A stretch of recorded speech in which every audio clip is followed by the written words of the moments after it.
Hi mga momshies, mga beshies, mga besties, pati na rin sa mga daddies out there. So today, sasagutin ko po ang mga questions at may sumisigaw sa labas. Ang question na nakuha ko from my previous video, paano nga ba gumamit ng mga rejuvenating sets, glow skin set, pati ng bentonite mask?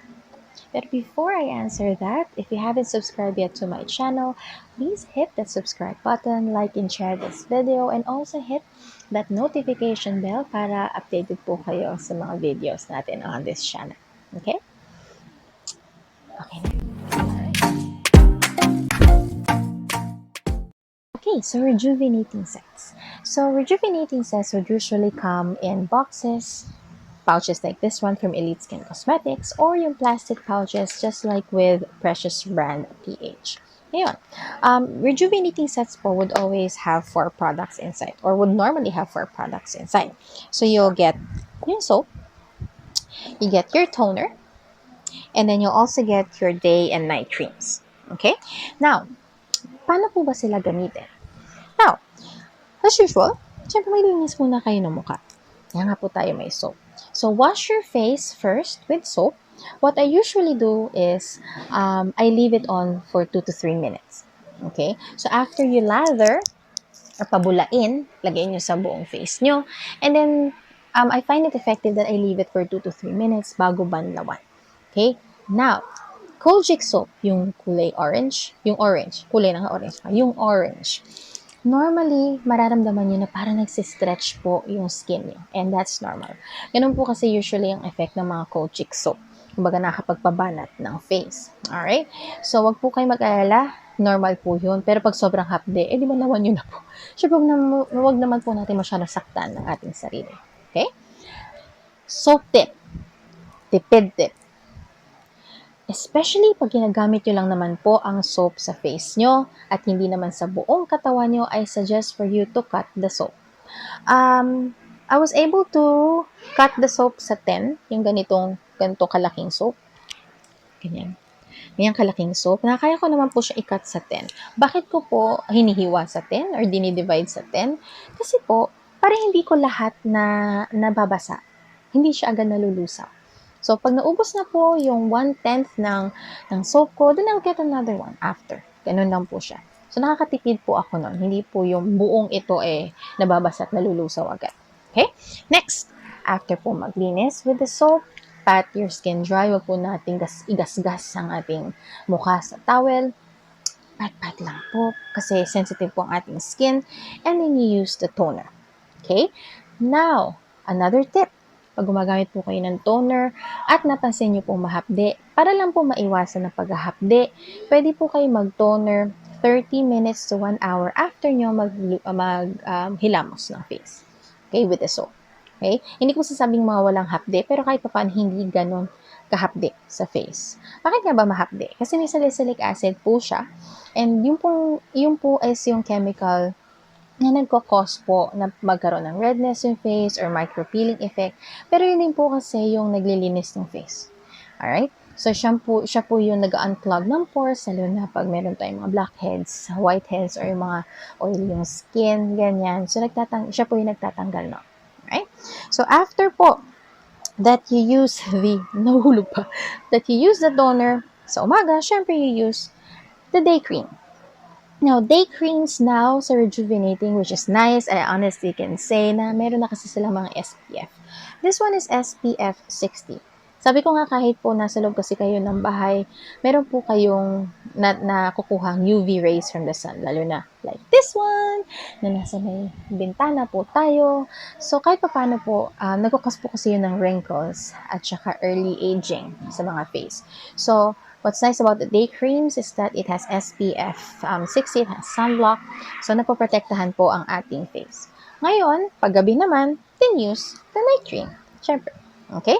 So again, soap, wash your face with the soap, pat your skin dry, toner after, and then pag umaga, the day cream, and paggabi, the night cream. Okay? So that's how you use yung ganitong klaseng rejuvenating set. Now, kung ang rejuvenating set nyo naman is ganito, So, paano po yan gamitin? Use the soap, and then the toner, and then your serum, and then your sunblock. Okay? So, yun po ang paano gamitin yung ganito naman pong klaseng product. Alright, so glass skin set. Usual sa glass skin set na nakikita ko will also have 4 products. So, you will have the foam cleanser, your toner, your serum, and your sunblock. Okay? Now, foam cleanser. Foam cleanser po, para din po siyang soap. It's just that it's liquid. Okay? Liquid lang po siya. And normally, ganito po ang itsura niya pag nilagay niyo po sa inyong hands. Ito po siya. Kahit po foam siya, para din naman po siya yung soap niyo. Ang difference lang po niya is mabula na po siya or parang bula na po siya kaya nga foam. So, do the regular. Wash your face. I-lather nyo po siya sa face nyo. Ngayon, be gentle with your face. Kasi after rejuvenating, so medyo sensitive na po talaga yung skin nyo kasi nagbalat na po kayo. Sure. Kasi nga, sabi ko nga, some of the rejuvenating sets will have peeling effect or micro peeling effect. Okay? So, be gentle with your skin. I-massage po siya ng dahan-dahan sa skin nyo. Okay? So, siguro mga a minute or 2 minutes. Wag po madaliin. Okay? Ito mo i-scrub ng ganon. Ha? Hindi po tayo nagsascrub. Ito po ay foam cleanser. So, dahan-dahanin lang po natin ang paglalagay sa face. Now, after that, wash your face. Pat dry po ulit. Pat lang. Okay? Pat dry. Next. Toner. Okay? Use the toner. Cute, no? Pink siya. Now, use your toner after you cleanse. And normally, wala naman po siyang stinging effect. Unless, of course, meron pa rin pa kayong pimple, so may sugat kayo, then we have a problem. Pero, yun. It doesn't have any stinging effect naman, so it's fine. So, you can use it after. And then, you use your serum. Okay? Now, syempre, as I mentioned, pag umaga, actually, kahit naman gabi, it's fine. Then, you can use your sunblock. Glow skin set, glass skin set would normally have SPF na po sa kanilang mga sunblock or mga creams or moisturizers nila. So this one, SPF 60. SPF 50. So next stop. Paano po ba gumamit ng Bentonite mask? Okay? Paano po ba gumamit nito? Itong mukhang ash na to na ang hirap palang buksan. Yeah. Paano po ba gumamit niyan? Okay. Hindi po dito nyo lalagyan ng tubig. Please, hindi po. Okay? If you have po yung mga ceramic bowl, yung mga dating bowl natin na ginagamit sa bahay, sa ceramic po yun, o yung mga glass bowl, mas maganda po. Pero okay din naman po kung may mga plastic bowl kayo. Ganyan. That's also fine. Pagpasensyahan nyo na po at meron pong ginagawa sa labas, may dumating po kasing truck. Sorry po dyan. May ginagawa po kasing parang construction sa baba. Okay, anyway, let's continue. So, Bentonite mask, kuha lang po kayo ng 2 kutsarita or 2 teaspoon ng Bentonite mask. Teaspoon, kutsarita, at hindi naman po kailangang marami. Yung tama lang po. Tapos lagay nyo syempre doon sa lalagyanan nyo. And then, 1 spoon ng water. 1 kutsarang water. Ano po bang difference ng kutsarita at kutsara? Kutsarita ay mas maliit po sa kutsara. As you can see. Ayan po, ha? So, 2 powder ng Bentonite sa 1 kutsarang tubig. Okay na po. Alright. Haluin. Pag nahalo nyo na po, magpo-form po siya ng paste. Pag nag-form na po siya ng paste, normally yan medyo gray yan. Siyempre, kasi nga Bentonite is normally gray.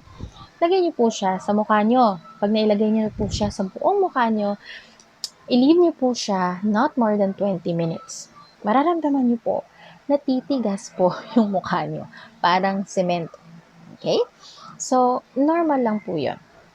Alright, so may stretching effect po yan. Magta-tighten po yung skin nyo. By the way, yung Bentonite mask po kasi nakakapagtanggal din po ng oil and impurities sa skin. Okay? So, lalo na po kung meron kayong mga pimple na malalaki, kahit papano po, nagda-dry out po siya. So, maganda naman po siya. By the way, bentonite mask po, ginagamit lang po siya 2 or 3 times a week lang po. Ngayon, kung marami kayong pimples, pwede na sigurong MWF ang peg, Monday, Wednesday, Thursday. Kayo mag-bentonite mask. Pag medyo pawala na 2 times a week. Pag talagang wala, pag kunya wala na kayong pimples, tapos gusto nyo lang naman na kahit yung paano yung ma-detoxify yung skin nyo, you can use it once a week. Every Saturday or Sunday or pag wala kayong pasok. Okay. Now, after 20 minutes na nakalagay sa face nyo, banawan nyo po ng warm water. Okay. So, paano po ba gamitin ang bentonite mask kung kayo po ay nagre-rejuvenate set or nag-glow set? Naghang ako doon. Okay. Doon po tayo sa rejuvenating set. Soap. Wash your face with soap, pat dry, bentonite mask. Warm water na lang po ang panghihilamos, hindi na kailangan ng sabon. After that, pat dry, then your toner. And then pag umaga, your day cream. And kung sakaling sa gabi kayo nag-bentonite mask, sa gabi naman, of course, night cream. Okay? Now, paano naman po pag naka-glass skin set kayo or renew skin set? Halos the same. Foaming cleanser, bentonite mask, your toner, your serum, and then your sunblock. Sa gabi, then you can just leave out the sunblock. Hanggang serum lang tayo. Okay? So that's how you use itong mga products na to pag nagbe-bentonite mask kayo. My son is 16 years old. Is he using yung mga product na to? Yes, he is. Okay, right. So I have here my son. He's 16 years old. Now, what he's using, kasi sabi ko nga, yung mga rejuvenating or yung mga cleansing soaps, depende po yan, or cleansing sets, depende po yan sa skin ng tao. So, he did trial and effect. Kasi nga po, as you can see, meron na po siyang mga pimples kasi binata na. Ayan. So, nag-oily na rin yung skin. So, what he's using is yung cleanser or foaming cleanser. And then, after that, he also uses yung bentonite mask para ma-dry out yung mga pimples niya. Alright? Pati ito. Ayan. So, yun. And then, after that, nagto-toner and then nagsiserum. Okay, so that works for him. So, unti-unti medyo nawawala naman yung pimples. Pero kasi nagpupuyat siya sa Mobile Legends. So, ayan, char. Pero yan. Pero yun yung ginagamit niya. So, it's trial and error. Okay, as I've mentioned. So, titingnan namin kung mawawala ba lahat ng pimples niya. Ganyan. And then, we will let you know. I will let you see him after few days. Kasi, hindi pa naman siya lumalagpas sa 30 days na paggamit ng product. Okay? So, ayan. So, ayan po yung face ng anak ko. Seryoso. Ayan. So, ayan. And then, we will invite him again sa next nating mga vlogs to check on his skin. And then, ganoon din po yung gawin nyo sa mga anak nyo. Like, for example, you can ask them to do trial and error kasi whatever works for me doesn't necessarily mean it will work for him or mag-work sa barkada niya or sa friends niya, ganyan. So, depende po yan sa skin, lalo na kung oily yung skin niya. Alright, so I hope may natutunan po kayo sa aking video today on how to use rejuvenating sets, glow skin set, and bentonite mask. You guys stay safe, stay healthy, and God bless. And don't forget to hit the subscribe button. Bye-bye.